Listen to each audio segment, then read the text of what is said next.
Hello mga katuhog, panibagong araw, panibagong tuhog na naman. Ito, sisid tayo mga katuhog.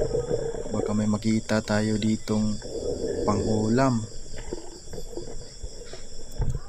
Nakita ko dun sa unahan mga katuhog. Isang masarap ihawin.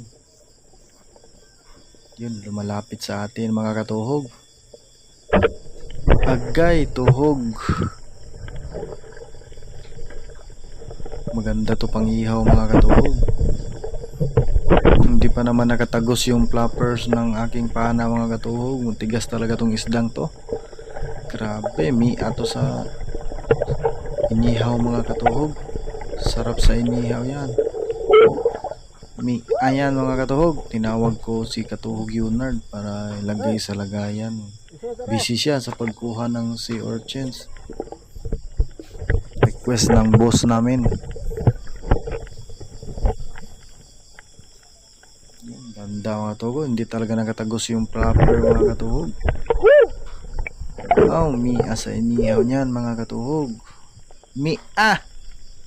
Thank you sa manonood mga katuhog. Paki-follow naman. Thank you.